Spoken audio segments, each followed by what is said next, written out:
so wano tuli ku court Makindye tuzze okubanga tusaba okuyita mu lawyers baffe n'okwegayirira court ebere nga muganda waffe emuwa bail ku musango ogumuvunaanibwa asobole okubeera nga asobola okuwuza ng'ava bweru. Era mbadde njogerako ne lawyer waffe nga mubuuza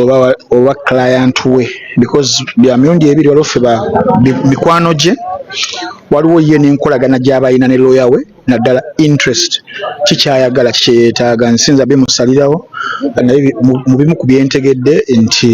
yali willing omusango guno okuba nga guwozesebwa. Si settling out of court, si kwetonda kuba yabilivinga ali innocent amuvunaana ajje mu court nga gunaba gutandisa okuba nga awa obujulizi alumiriza then ebiba bisigadde ebyo wakati w'aba lawyers baffe oba aba Shalom nsaako ne state okudrivinga omusango ogwo mu byabwe ebyamateeka besinza kubeera nga nyinza okubimanyaako naye at least nti bali willing okugutwala mu trial. Tegujja labika wange tegwatuuka mu trial twagutugira eno naye kati bano bo bagambye kijja katugenda mu trial guwulirizibwe buli kimu kijjibweyo gunaba gumusinze liwe kyanaaba aliye wanabeera gusinze ate ebirala binajjira okwo yesinza kubanga ndisclosing olunaku olwaleero. So tuli mu kulindako wano court session ebire ng'etandika tennaba. Wano we tuli ningeddeko ku mmotoka z'abakungu abamu aba gavumenti ab'amaanyi omuli ne DPP oyo DPP wa Uganda azze olunaku olwaleero. Simanyi ku musango ki exactly kuba giriwo ng'esatu egya high profile. Waliwo ogwa Shalom, waliwo ogwa Norbert, waliwo n'ogwa Dini gulwo wasaava. So simanyi interest ye weeri kubanga naye yeesitukiddemu okubanga ajja era bulengera abasirikale awo abeetoolodde bonna babe emmotoka zizo zirabe zonna n'endala ate baganya okukwata emmotoka ezo n'endala ziri munda. So beebo gyejo nti nda kusirwa bulijjo kyova olaba nti kooti eruddewo okutandika kuba ebbaasi eyo yatuuse essaawa zabadde nga 3 zennyininyini essaawa zigenda wera 5. Ensonga lwaki baluddewo maybe waliwo ensonga eziri discussed internally ez'ekikugu ez'ebyamateeka ne guidance okutwaliza mbye simanyi. So tukyali wabweru kulinda ndowooza kyekyo ekirisinza okuba nga kirwisa waliwo ebirimu kubanga bidiscussingwa abakulu abo. Twalabako Shira Gashumba ng'avumirira poliisi okuyingira mu nsonga z'ababuloga oba aba content creator oba aba YouTuber. Gwe ensonga ogyogerako ki? Poliisi eba teyeeyingizaamu. Poliisi kigikakatako okubanga ekola omulimu oguli mu mandate yaago era bahandulinga emisango bwegityo. Omuntu kasobera nga olina obutali bumativu ku kintu, olina obutali bumativu ku muntu, poliisi gy'osooka okuddukira ebeere ng'ekuyambako kubanga ekola okunoonyereza kwenoonyereza then yo neebeera nga ku lwa gavumenti oba ku lwa state eforwardinga omusango ogwo mu ofiisi ya DPP then DPP n'abeera nga asindika state najja abeere ng'awoleza ku side ya gavumenti kubanga bakuprosecutinga. So system yo weeri ate eri buli wamu naddala mu side y'ebyamateeka poliisi makooti komera poliisi makooti komera. So mulindo za Shira kyali ategeeza kuba nti ensonga ezo amasiga ago gemmenye gabeere nga gakola okusinziira ku nnambika ey'ebintu ng'ebyo naye ndowooza Shira mu understanding ye waliwo ebyali birumira bye yali erowooza nti nno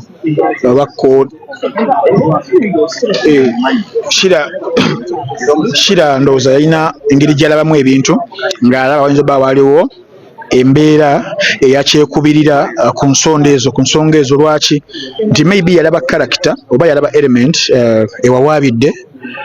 n'alaba nga ate sinakulaba yekayika ntambi kyendaba Shira kyalaba ensi yonna kyekola ki kyeraba nti omuntu ono azze okubanga awawaabira yes kale alina right ye naye ye mutuufu yasaanidde oba okitegeera abantu bonna ndowooza that is the question in their mind in their head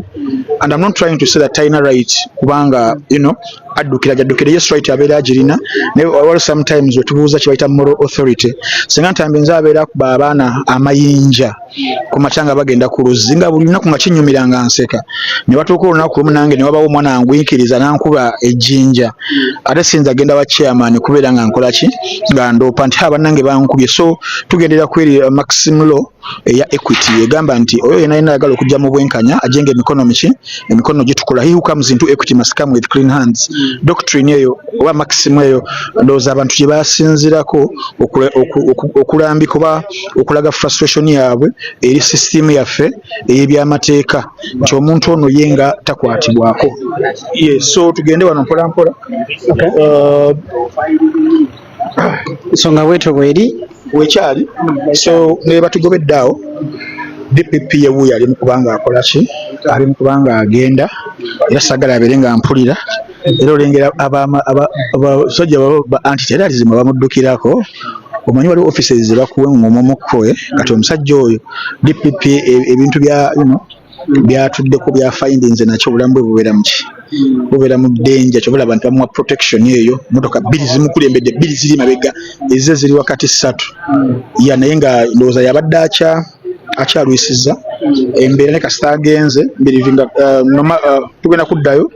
oba kooti egenda kuddamu ekole ki ebisetinge etandika okwaloketinga obudde bw'abasibe ab'enjawulo nkugambye waliwo abasibe 3 ab'amaanyi olwaleero Shalom Nobert Events era nga Nobert Events nawulidde nti agenda kusomebwa misango mipya yetaze ku bail application kati ye temumusuubira kuvaawo wano agenda kuddayo eruzira dini luwa sava naye tomusuubira kudda waka kuba naye ebibye biwanvu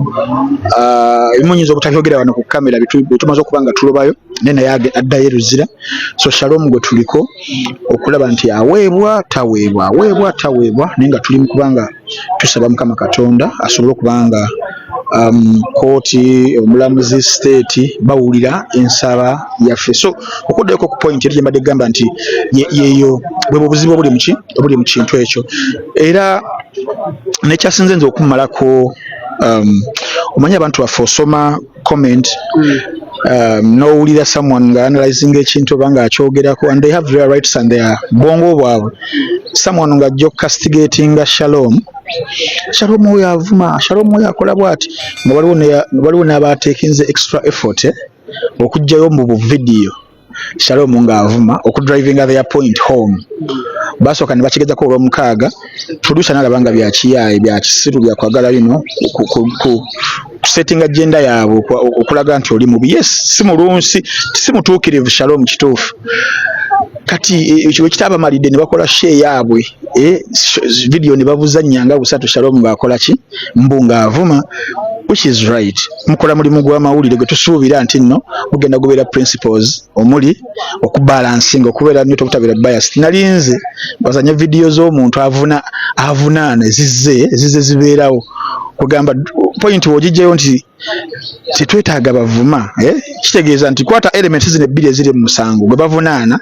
n'avunaana otuwe history yaabwe zanya ebya Shalom tewali aganye zanya n'ebyoli obeere ng'obalansinga story so otakikola kirabika oba kibeera kiraga nti agenda gy'olina ndala nnyo naye nga weekwese mu kubeera nti nno olinganga ali mu kuwa endowooza so gwe musango gwa Shalom guno gwe tulimu naye nga era kyensuubiza abantu olaba kye bayita conflicting okukuubagana kubaddengawo kuva mu nnimiro ya Eva Garden of Eden ngisa ennimiro ya Eve ennimiro ya Eden abantu bakuubaganye abantu bayomba abantu beevuma like kiri buli wamu noba ogenda ku floor ya parliament waliwo bavaako ne bakola ki ne bavuma mu families gye tuzaalwa mu kisenge gye tusoma ne bakyala baffe waliwo ebintu ebiri part of us wadde si bituufu naye because we are humans nga byebyo ebigenda okubeera nga bibeerawo kati wawulira oli omuntu anaye okuvuma munnaaye Shalom gwe mundu gwe ogusoose okuyisibwa ogendayo kweruzira n'akyalo of course gali mateeka kyali kitya nze nagenda nina expectations ndala nasanga kirala omanya omuntu nga gwe mundu gwe ogusoose obulamu tebubeera bwangu nze tebwali bwangu naye nagenda okutuuka ku Shalom nagenza omukyalira ng'ate tali mu state nze gye nalimu yange yali yennyamiza nnyo olw'ensonga saasangayo someone to initiate me in ne Shalom agenza okugendayo nga wali at least someone yamu initiation kye kitegeeza okuyisaamu kino ate nga mwemanye nga musobola okunyumya emboozi nga musobola okugattaganya buli kimu nga mubadde mu field yemu wabweru